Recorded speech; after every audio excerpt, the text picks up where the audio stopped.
It's 4:20 somewhere, and right now that somewhere is right here. Welcome to the Cannabist Show. I'm Janae Burris, patient pop pupil, and here's your host, marijuana mentor, JakeBrowne. Hey, thanks everyone tuning in, and welcome Janae, our new producer, Vince. You know, I've always wanted to be a producer, Vince. It's a real dream come true. I can't believe that anyone just said that, but it's great to have you. We're mixing things up here at Cannabist HQ, and I want to talk more about you joining the team, but first, a reminder to everyone out there, we're still talking all things weed. Hashtag all things weed. And that's the serious marijuana news along with the fun stuff. And if you visit thecannabis.co right now, you can read about Virginia's proposed legislation that would nix the automatic driver's license suspension for first-time marijuana offenders. Ooh, thousands of Lyft drivers let out a collective sigh of relief. You could also check out our updated list of Colorado legislation for 2017 and see all of the reaction to Trump's administration's first words on weed, which we'll touch on in just a moment. But first, it's Janae's brand new episode, episode 1, and you'll be taking over for Vince's duties, whatever those actually were. I could never fill Vince's shoes. I don't wear shape-ups. They're just not my thing. But I'm very excited to be here. Just one question before we really get into things, Jakes. What is cannabis? I thought this was a marijuana show. Yeah, as a longtime California resident, I'm sure you've never seen the stuff that some kids are calling jazz cabbage. Excuse me, California native? And no, I've never heard jazz. All right, well, to be fair, I can't remember the last time we smoked weed together, although I can't remember the first either. Round of applause for my dad, everybody. Hey, I'll take a bow. And now it's time for the Week in Weed. We'll start with the press briefing that broke the internet faster than an Oscars miscue when White House spokesman Sean Spicer finally gave a glimpse into how the administration might tackle enforcement of marijuana laws. Specifically, Spicer noted that when it came to recreational marijuana, he would expect, quote, greater enforcement, unquote, from the Department of Justice. I think I like Melissa McCarthy Spicer much better. This guy is, ugh. Yeah, reaction on social media was lightning quick, with dissent being tweeted by industry groups, activists, and even 2016 presidential candidate Bernie Sanders, who posted, quote, we should be moving towards decriminalization of marijuana, not reverting progress that states have made, unquote. Organizations that oppose weed, on the other hand, could barely contain their joy, with Kevin Sabet of Smart Approaches to Marijuana saying, quote, this isn't an issue about states' rights, it's an issue of public health and safety for communities, unquote. And in an interesting coincidence, just hours before Spicer's White House briefing, national pollsters at Quinnipiac University released the results of their latest survey, which found 71% of Americans would oppose a federal crackdown on legal marijuana, and 93% are in favor of medical marijuana. Maybe marijuana should run for president in 2020? Much better approval ratings than, you know, who. Yeah, officials at the state level also spoke out, with Nevada's top Democratic leader, Senator Aaron Ford, offering one of the harshest rebukes when he said, quote, any action by the Trump administration would be an insult to Nevada voters and would pick the pockets of Nevada's students, unquote. Nevada officials have budgeted tens of millions of dollars in marijuana tax revenue to fund public education. Meanwhile, in California, lawmakers have introduced a bill to essentially prevent the Trump administration from reversing state policies that were meant to protect the environment, affordable health care, and their brand new recreational marijuana program. According to the report by Orange County Register, Aaron Herzberg, an attorney and cannabis real estate developer, was quoted as saying, I think this is definitely one of these laws which is being passed to make a statement, unquote.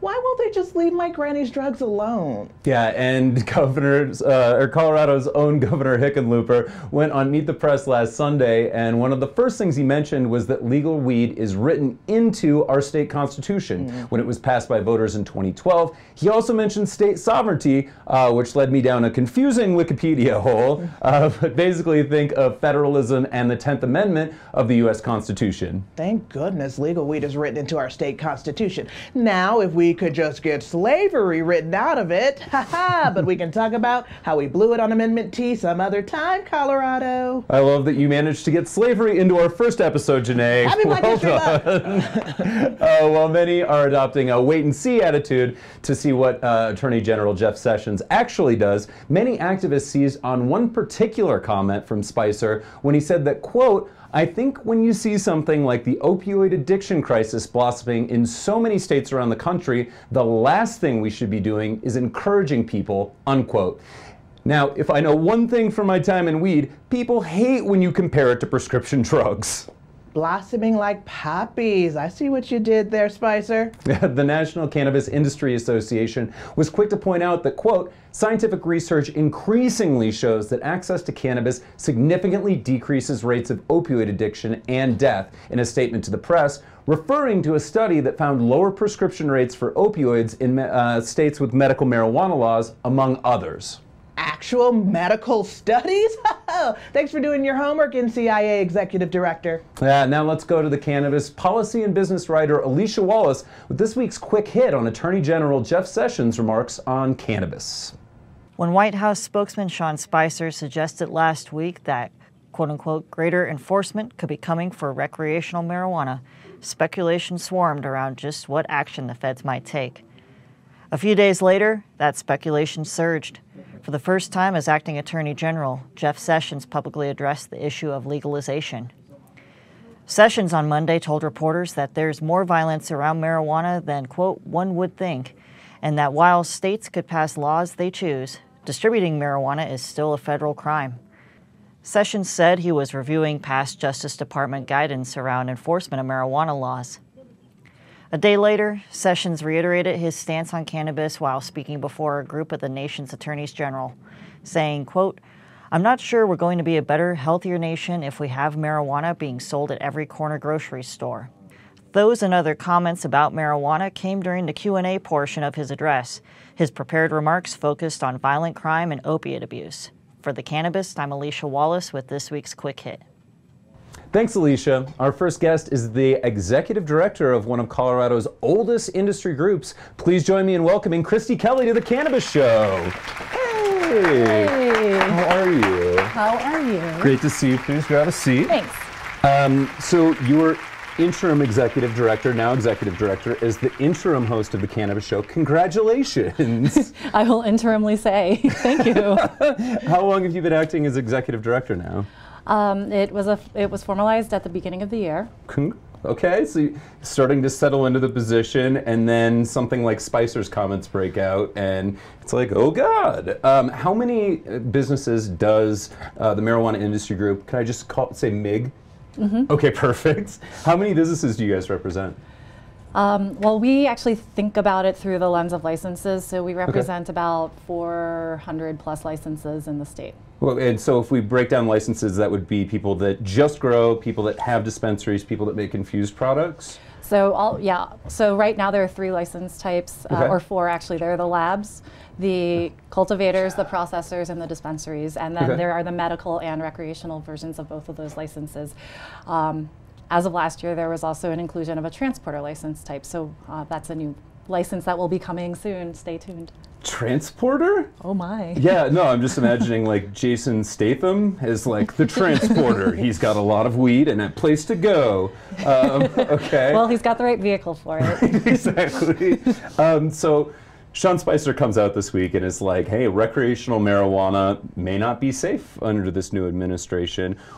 Does your phone just start blowing up? Is it like text messages coming in left and right? Or what's your day start to look like? The news initially came from our lobbyists, and it started getting pretty hectic very quickly with our members and with our members seeing the news and starting to get concerned, and our lobbyists looking to have conversations, and then of course the media. Hey, that's us, fake news. We like real news. so you're getting like it's kind of all of these angles. Now, does MIG lobby state level, federal level, both? Our membership is focused in Colorado, and so we spend our energy at state and local issues. Okay, and what had your lobbyists been saying up until that point? Conversations, what had they been hearing? Because I feel like everybody was kind of waiting, what are the first words going to be? And then it seems like some people were taken by surprise, but I feel like the lobbyists always know. Well, I mean, that's like literally their job, kind of a game of information, right? But the reality is that there have been a lot of attempts to try to understand where the administration was going with this, and there were strands of whispers of this and that and the other, but no one was really hanging their hat on this is going to be a definite thing, this is exactly what's going to happen, because there wasn't really a formal position. We did have a good indication based upon Trump's campaign conversations and the confirmation hearings with Attorney General Sessions that there was going to be some specific attention paid to recreational marijuana over medical marijuana. Right. And so, you know, there were some early indications of that, but certainly with the most recent announcements from Sean Spicer, I think that it gave us a little bit as an industry of a clearer understanding of what their intention was. Right, and I mean, you know, that same day the poll comes out, 93% of Americans in favor of medical marijuana. What's the kind of split look like in the industry? You know, is it still kind of equal parts medical and recreational? Is medical a larger part, recreational? What's the state of the union? Well, I can speak to Colorado specifically. Sure. So right now in Colorado, it's at about a 60-40 split, with the 60 being recreational. And so it's a majority of your essential constituency? Is that a fair word to use when we talk about industry groups? Well, so the way that the split, there are a few more licenses on the rec side than there are on the medical side. It's licensing. However, the way that number, that 60-40 number, comes is by looking at revenue. Right. So 60% of the revenue comes from the recreational or retail model, and 40% comes from the medical model. And the reason that that happens is largely because there is a premium that rec users pay in order to access the same product. Okay, and what's the tone? What kind of feedback are you hearing? Are people nervous? Are they panicked? Is it like, yeah, you know, we'll wait and see? Because I have imagined it's quite a few of those things, but is there like one predominant emotion that you can like tie to response to this? I would say measured action. Ooh. 2 words. I say it in my coffee cup. Okay. So what does measured action look like? Because I love this term. Thank you. Or phrase. Right, I'm just 2 words. making it okay. up. Yep. So people are thinking about how to respond, essentially?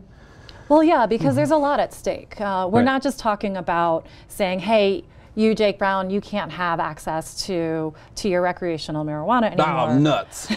We're talking about, in Colorado alone, we're talking about a $1.3 billion industry with an economic impact of $3 billion in Colorado alone. Right. We're talking about 20,000 jobs. We're talking about many patients who come to this state. They may not be residents of the state, but they come here because they need access to marijuana that they can't get in their home state.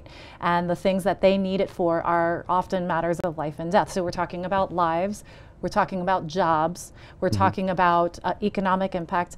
And quite frankly, I think if we're really having this conversation, that we're also talking about what happens in the reverse. Because in a regulated market, Marijuana Policy Group recently put out a revised version of their 2015 study, came out in late 2016. And in that study, what they said was that a majority of the growth in the legal cannabis markets is coming at the expense of the black market. So if we, you know, nix recreational, well, where does it all go, and what's the black market become at that point? Does it ramp back up? Well, I think that's a very solid conclusion that we can draw from that, because if on the one hand, the introduction of an accessible retail market that anyone that's over the age of 21 can access in Colorado is here, and it eliminates portions of the black market, and it has a reduction on illegal activities, then the reverse of that would be, hey, if you remove that market, then you're going to create a negative effect. And then we have a situation where we're doing the exact opposite of what I believe this administration wants to do. I mean, we then are putting money in the hands of cartels instead of putting money in the pockets of the government. They hate the cartels. They want a wall. I mean, they've been fairly consistent about some of these things. Sure. I mean, how is this affecting investment markets? You know, I saw something that Bloomberg said that they have like this cannabis index. It went down pretty sharply. Do you think that this is going to deter people from investing in recreational cannabis? Well, I think that there were two, I think, significant conclusions that came out of the most recent election cycle. Conclusion number one was that Americans wanted change, and they elected a leader who to them represented some significant change and a break from a change. Yeah, right? I'll give you that. But conclusion number two is that cannabis is extraordinarily popular in the United States, and Quinnipiac only that poll only reaffirmed what we saw as in the will and the actions of the voters of the United States of America. Right. And so, you know, we're now in a position where we've got this great voter-initiated, you know, support and a bunch of other stuff going on. So. Yeah, especially when that 73% says, hey, we don't want recreational, you know, medical marijuana, we don't want the federal government going in there. I think that sends a really loud message. People are like, yeah, get the government away from us, especially our weed. All right. I mean, and let's also, that is a huge number. Right. You know, pollsters will tell you, you know, if an initiative wins by like 6 percentage points, that's a pretty big win. We're talking about 73% of Americans that don't want to see enforcement on this industry. Yeah, I mean, it's the fact that it all happened in the same day. I'm just like, oh, that's kismet. I want to ask you really quickly. MIG is doing some new kind of public service announcements aimed at educating the public. Can you tell me a little bit about what those look like and what your core messaging is there? Sure. So the idea here is that, you know, for years, government agencies have kind of done most of the heavy lifting when it comes to raising awareness. But the industry, while very young, is finally at a point where I think we have the ability and the impact and the resources to put behind. And the knowledge, frankly. And effort, right. Well, so with that, we decided to launch a public service campaign to talk about with 3 different messaging platforms. And this is all under an umbrella of responsible consumption. So number 1, don't drive if you're planning on consuming. Okay. So done. Done. I'll take the bus. You like walking within a 1 square block radius of your house anyway. So you know how I roll. On foot. So I can't get high and drive. Not a good idea. Don't even plan on driving. Okay. Plan ahead. You know. Plan ahead. Plan ahead. Number 2, keep it away from your curious kids. You don't have, you know, if you don't have kids, this is not a big deal. Curious pets. Well, you know, curious pets, that's a whole different thing, and I would probably encourage you to keep it away from the curious pets that don't need it for medical use. Okay, we've got that disclaimer down. All right, okay. And then the third rail is? The third rail is, you know, if you are new to cannabis or if you're trying something, a form that you're not accustomed to, start low and go slow. Okay, I'm in. I'm totally in, because edibles I've done the opposite, and I started real fast and then went very slow. It's funny how that works. Where can people expect to find that? Is it are you going to be on TV, or is it magazines, billboards? Is it everything? Well, phase 1 was online and print, so we were super excited because we got a tremendous amount of support from all of the major industry trade publications and social media outlets and things like that. Cool. Okay. And then phase 2? And phase 2, we're going to go a little bit bigger. We're soliciting some soliciting contributions from other people that are affected by this, because even though MIG is the banner under which this all exists, we want to be as inclusive as possible, because the real impact comes when we're actually getting in front of every single person that is a cannabis consumer, so that we can help them make the right choices. You know, it's not like you don't always know what is right and what is wrong. I mean, let's recognize that Colorado is a sophisticated market, but sometimes you need a reminder. Yeah. And for so many people that don't have any experience, what a great place to start. Right. I mean, we have a lot of tourists. According to the Tourism Authority, I do think that tourism has gone down, but that still is a significant portion of the people who are coming to Colorado are coming, and one of the reasons that has been cited for that is that they want to try cannabis. Perfect. Well, come on in, everybody, if you're thinking about trying cannabis. Thanks so much, Kristi, and please hang out for a moment. But first, let's go to our own slinger of slang, Professor Pat, with this week's entry into the new Cannabis Lexicon.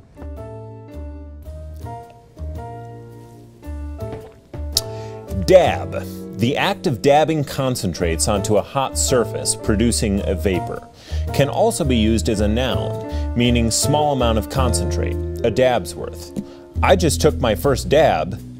Whoa. Thank you, Professor. Our second guest joining us was using opiate-based painkillers to treat the symptoms of a rare condition. Now he's the owner of a multi-million-dollar cannabis company and is off prescription drugs. It is an honor to welcome to the show, Dustin Mahon. Hey, thanks for coming on. Yeah, we didn't chest bump as we had discussed. Thank God. Missed my opportunity. We'll chest bump on the outro. I want to talk about Endocanna, but first, I want to talk about kind of your unique journey. When was the first time you tried cannabis? I was 19 years old. Okay. I was at a party up at the University of Northern Colorado, and was drinking a little bit. Is that Rams? No. Nope.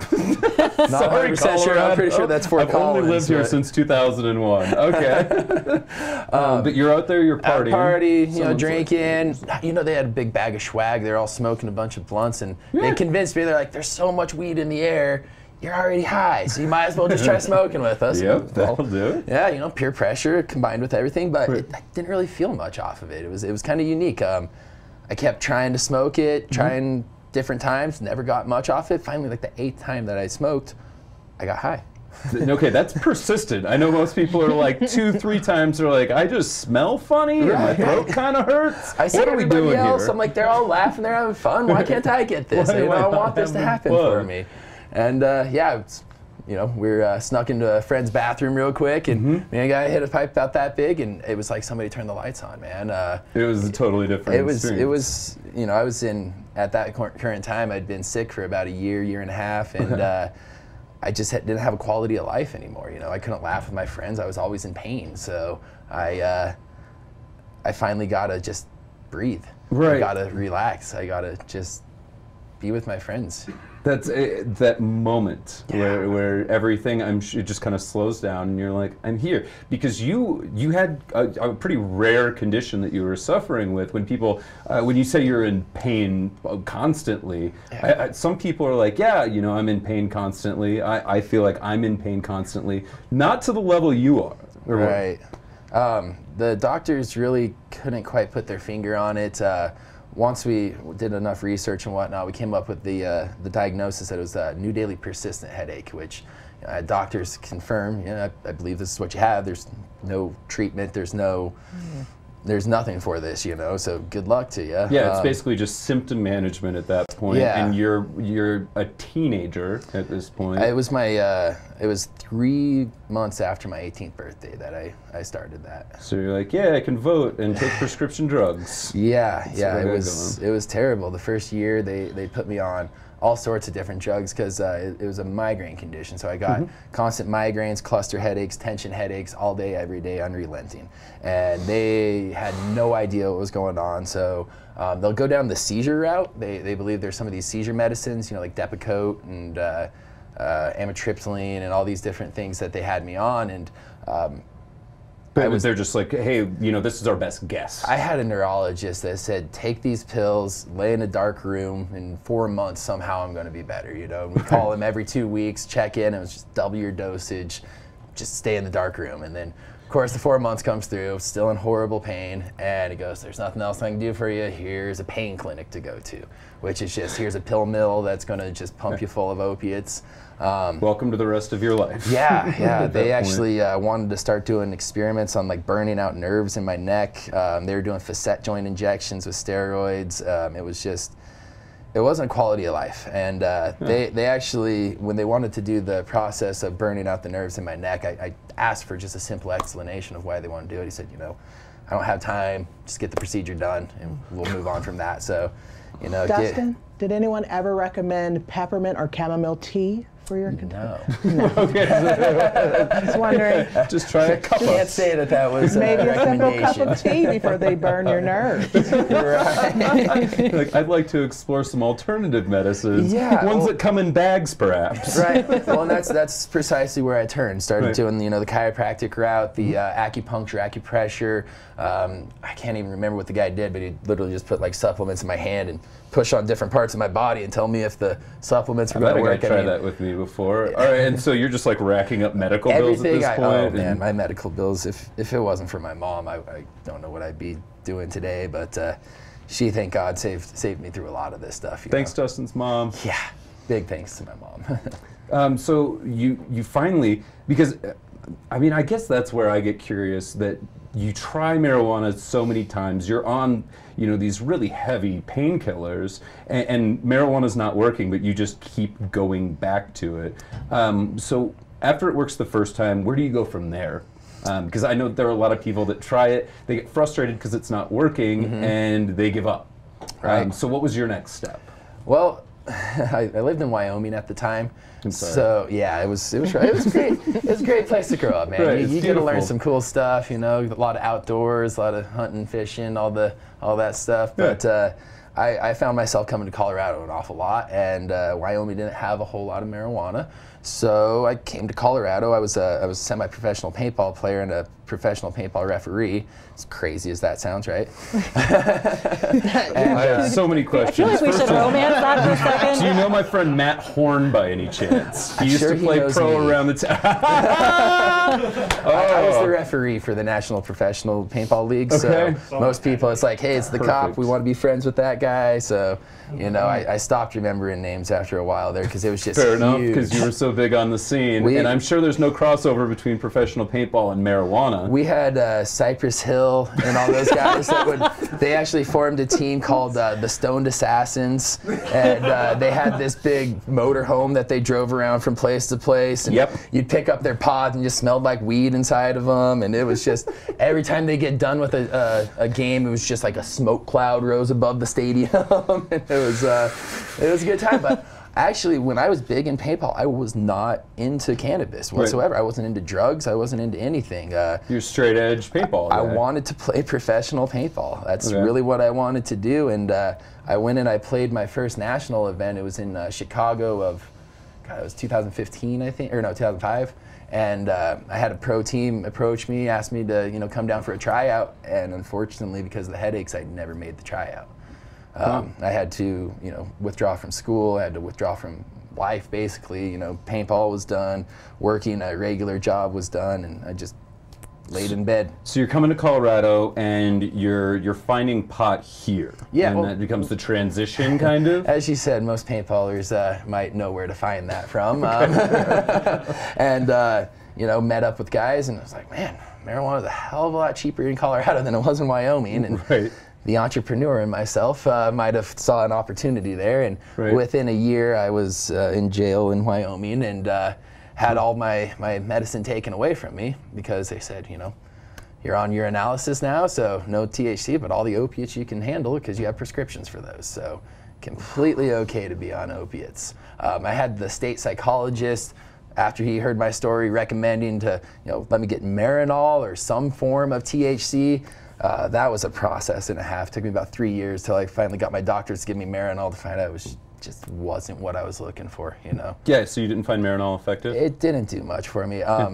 What I've found that I have quite a tolerance for the cannabis plant. So when you say quite a tolerance, like what were doses looking like? So once I was finally able to get my headaches under wrapped, I would take anywhere from 1,000 to 12,000 milligrams of THC a day. Wait, so I want to be clear. That's a 1, a 2, and then 3 zeros after it? Yeah.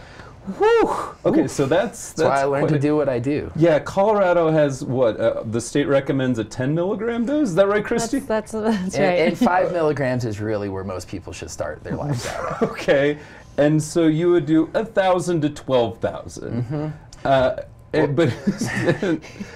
I'm scared of like a 45 milligram soda. Sorry, Sprig guys, I had like a tenth of one of those, and I was like, I feel great. Okay, so you start out there, and where does that kind of go? Well, what I found is that as long as I stayed up on that dosage for the day, I could keep my headaches at bay, and I could actually just live a normal life. I was running better concentrates at that time, working 50, 60 hours a week, really able to control my life. And this must be like the most productive you've been able to be in your life at this point. I was very, very handicapped by my drug addiction. You had to have enough pills to make it to anywhere you wanted to go. You had to plan your life out about how much drugs you had. It was very, very controlling for me. And so did you find that you were seeing kind of the adverse effects that people can see from taking that high dose of cannabis, where, you know, lethargic, anxious, paranoid, anything like that? No, my body responded extremely well. Okay. And what I've learned throughout my years is that my body, what I was experiencing was just an endocannabinoid deficiency. Like, our bodies produce endocannabinoids. We're meant to be paired up with this plant. And I believe that I had to take those really massive doses because my system wasn't functioning properly. It wasn't receiving the cannabis like most people do. Right. After about 2.5 years of taking those really high doses, I was on my honeymoon, actually. I was with my wife at SeaWorld, and we were walking through SeaWorld, and I looked over at her, I said, nice. I feel serotonin pumping through my body for the first time in 6 years. It felt like lightning bolts of just goodness coming through my body, and I was just like, I don't know what's happening here. But when I went home or to the hotel and took my usual dose that I would take, I got wrecked. I mean, like Wolf of Wall Street wrecked, like crawling on the floor. Really? Like, holy smokes, what just happened to me? And throughout that trip, I would just lower my dose, half it, half it, half it. By the end of the trip, I went a full day without using cannabis. I went, you know, I took an experiment and tried to go 10 days without cannabis, and I was fine. You know, it was my body works better with cannabis. I prefer the way that it does, but I wanted to know. I needed to know. Yeah, it was almost like you had kind of kick-started your endocannabinoid system. It's exactly what happened. I used less than 1/100th of the medicine that I used to. Before my daughter was born, I kicked it out. I was like, I can't do this. You know, I can't take these high milligram tinctures with the fear that I might, you know, find myself on the floor again. Right, Wolf of Wall Street yourself. It happened one more time within about a month of her being born. So I was like, I'll kick these to the side. Yeah, I'll use a minimal amount to make sure I'm where I'm at. And today, you know, I make medicines just to make myself more proactive. I've learned all the different cannabinoids and the science of these plants to be able to use it to actually make my life better. That's do you think that you would be married with a kid if you were still on all those drugs? I would never have married her because I couldn't let somebody live the rest of their life with somebody that was living the life that I was. It was, I mean, my doctors gave me 120 30 milligram oxys, 120 10 milligram methadone, and 20 fentanyl or 1,000 microgram fentanyl patches every month. That's how I lived. I mean, I actually had to sign a release with one of my doctors that basically said, if you die from all this stuff, just don't sue us, man, because we're at the end of our rope. We don't know what to do. This is the only thing we can do to try to give you some kind of quality of life, and that was just dumping opiates down my throat. Dustin, I want to ask you, earlier this week, Attorney General Jeff Sessions said, quote, I see a line in the Washington Post today that I remember from the 80s. This one was, if you smoke marijuana, it's a cure for opiate abuse. Give me a break. This is the kind of argument that's been made out there to just almost a desperate attempt to defend the harmlessness of marijuana or even its benefits. I doubt that's true. What would you say to Jeff Sessions if he was here? I think that my life speaks for it, man. I think that I would tell him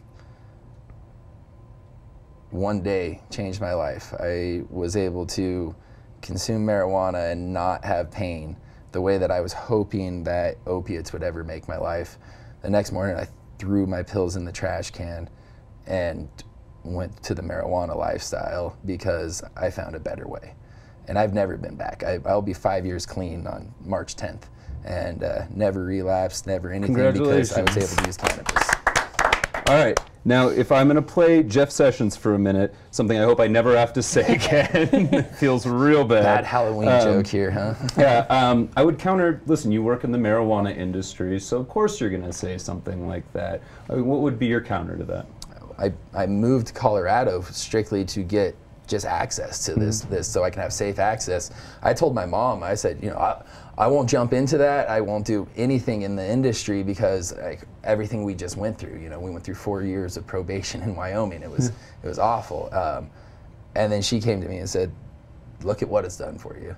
This is what you're supposed to do.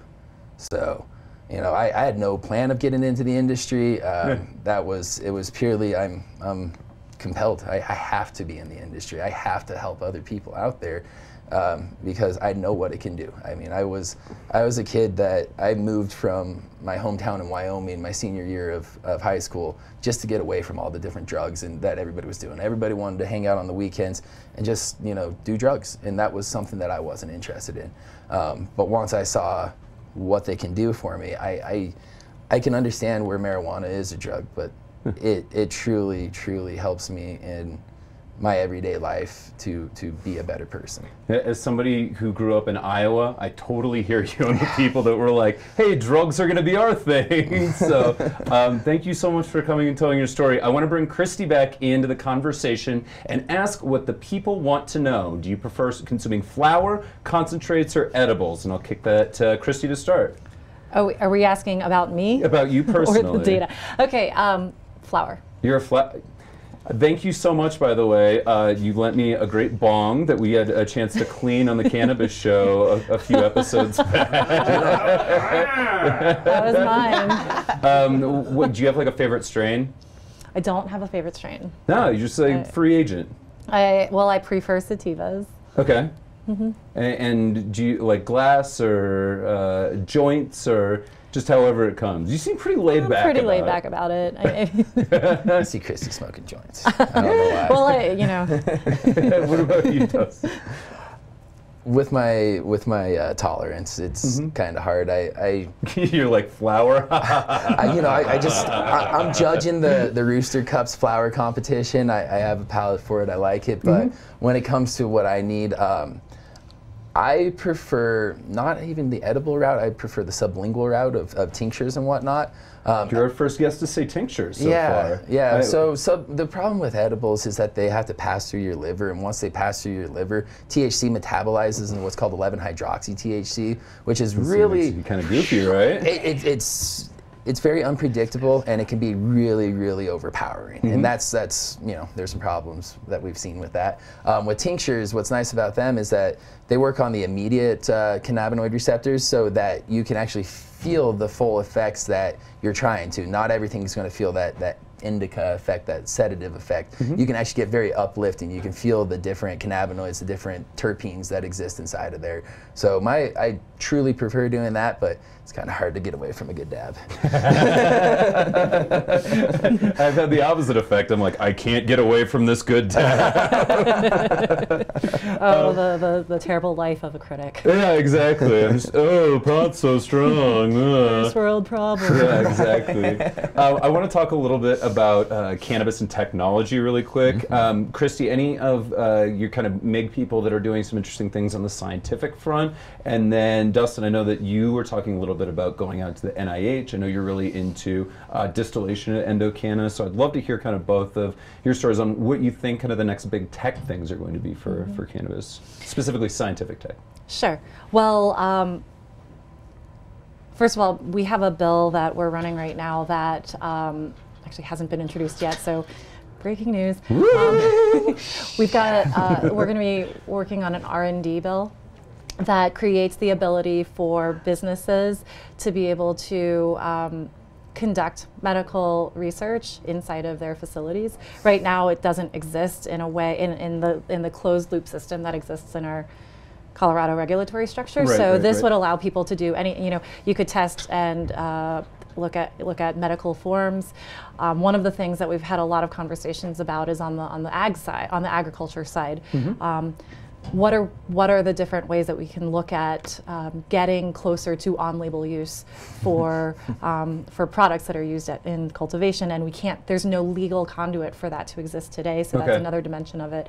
But also forms and formulations and things like that. So all of those things would be more permissible inside of an R&D structure. Why do I feel like after this you're going to have a lot of people that are like calling, being like, "Can we volunteer to be test subjects?" I will volunteer for any R&D. I had a gentleman ask me that one time. He says, I would love to meet the guy that got to test all the products. I walked up and said, Dustin Mahon. Because that's really what it is. We got a guinea pig on ourselves, you know. That's the only way that we've got to do this. She's absolutely correct. The R&D side of things is damn near impossible in our industry. You know, we're so heavily taxed on anything that basically any product that I make, I got to make sure I make money on it, or else it doesn't work for the business. You know, it's very hard for us. Our science capabilities are severely restricted by, you know, not letting us work with the large scale companies that have been in this field for quite some time doing plant testing and everything. We're limited by, I think I can test for 10 cannabinoids out of 138 different cannabinoids. I can test for 20 terpenes out of 3,000 different terpenes. So plus everything that goes in has to come out either through the dispensaries or destroyed. So there's no vehicle for the product to get recategorized into an R&D area, where whether it's human testing or some form of laboratory testing, that remains to be seen, right? But you just there's not even the ability for us to do that. It all has to go out through the dispensary, or we have to destroy it.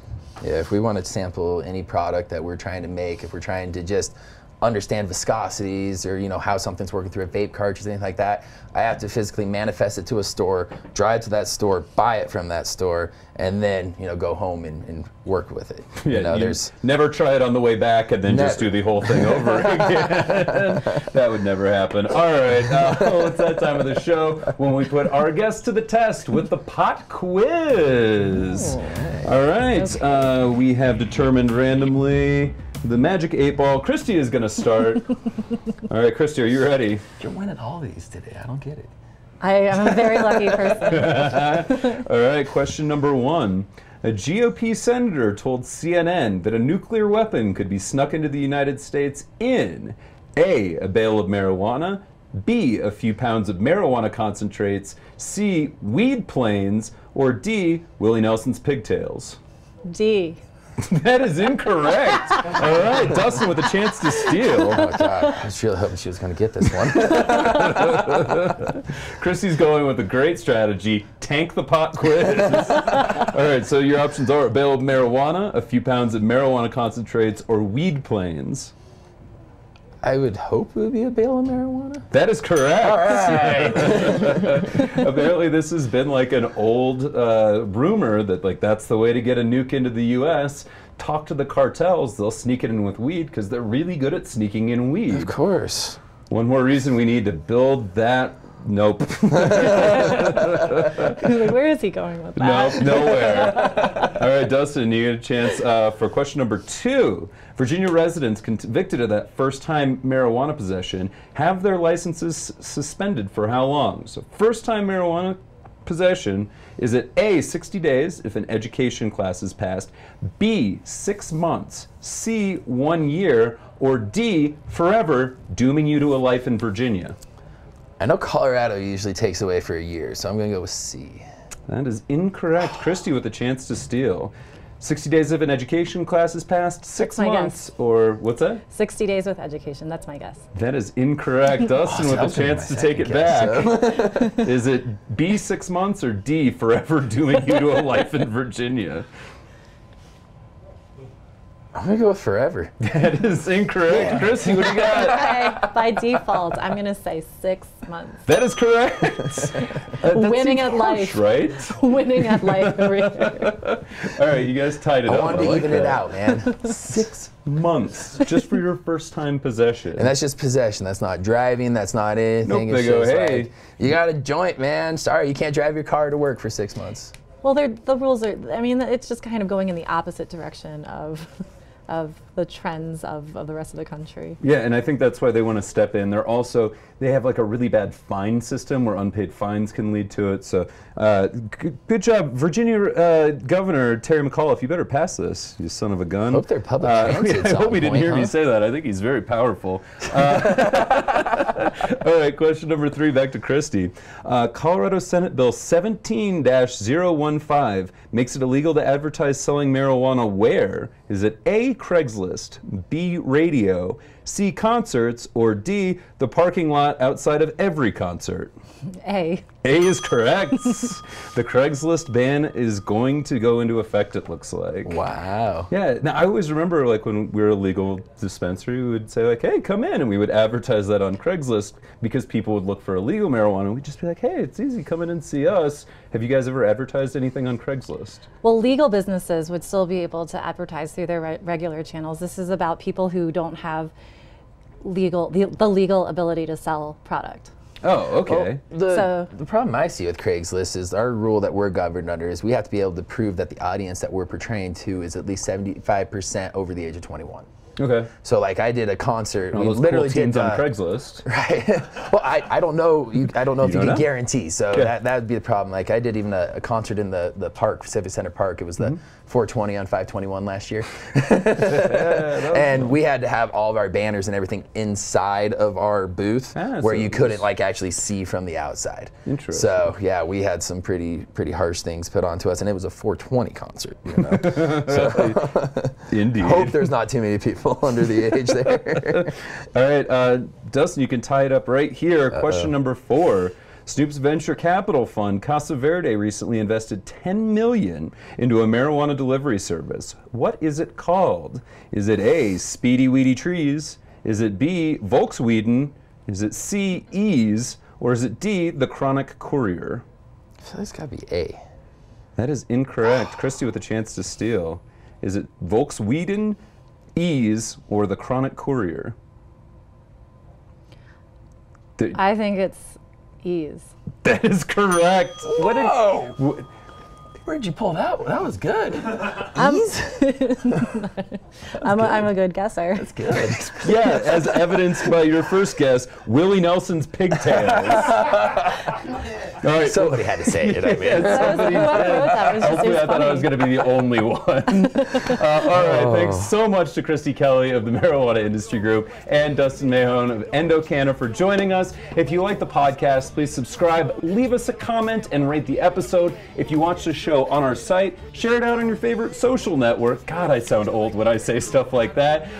And a special thanks to producer Vince for all the hard work he's put into the show over the past 100 episodes. I give him a lot of grief, but he is a great producer. I'm, as a person, lucky to consider him a friend, and soon he's going to add father to the resume of things he's outstanding at. For Janae Burris and the entire cast of The Cannabist Show, I'm JakeBrowne. We'll see you next week. I'm allowed to lose, I choose to win, I'm all in, I'm calling any posse you'll be raising at the end. I say it again, ain't afraid to get in, I'll be going for the jackpot with aces in my hand, I'm raw.